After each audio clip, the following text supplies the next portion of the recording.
Salam sejahtera teman-teman, puan-puan, baiklah berita sepenuhnya. Timbalan Presiden Parti Keadilan Rakyat PKR Muhammad Rafizi Ramli akhirnya bersuara mengenai kerjasama Pakatan Harapan PH dan Barisan Nasional BN setelah lebih seminggu kerajaan perpaduan dibentuk. Menteri Ekonomi itu menyifatkan keputusan pilihan raya umum ke-15 PRU 15 lalu sebagai unik ekoran telah mendesak semua pihak yang bersengketa dalam politik sebelum ini duduk semeja dan mengutamakan rakyat. Keputusan PRU 15 unik apabila tiada gabungan yang dapat membentuk kerajaan secara majoriti dan menyebabkan Perikatan Nasional PN atau PH tidak boleh membentuk kerajaan tanpa penyertaan BN. Kebuntuan itu hanya ada jalan keluar apabila Seri Paduka Baginda yang di Pertuan Agung menitahkan gabungan-gabungan politik membentuk kerajaan perpaduan.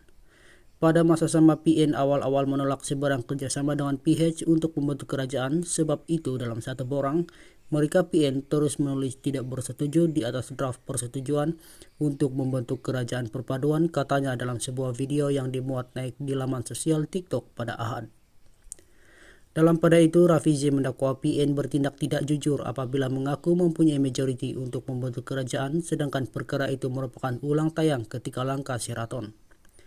Beliau berkata kegagalan PN untuk mencuri ahli parlimen menyebabkan gabungan itu tidak berpuas hati, seterusnya menggelarkan kerajaan perpaduan dengan pelbagai panggilan dan akan berterusan untuk beberapa minggu akan datang. Mereka rakyat yang marah dengan pembentukan kerajaan karena mahu kerajaan yang didominasi oleh wakil rakyat, menteri-menteri Melayu secara besar sepatutnya bawa bersabar dan tanya balik kepada Muhyiddin Tan Sri Muhyiddin Yassin dan Hadi Tan Sri Abdul Hadi Awang. Bukankah tindakan menolak titah tuanku yang di Pertuan Agung untuk membentuk kerajaan perpaduan bertentangan dengan kempen PN yang mahu menjaga orang Melayu dan institusi orang Melayu? Rakyat telah memberi isyarat jelas menolak pengkhianatan politik seperti yang berlaku dalam langkah Sheraton. Apa guna mengundi dan meluluskan akta anti lompat pati kalau undang-undang itu dibuang karena nafsu mahu menjadi kerajaan, katanya.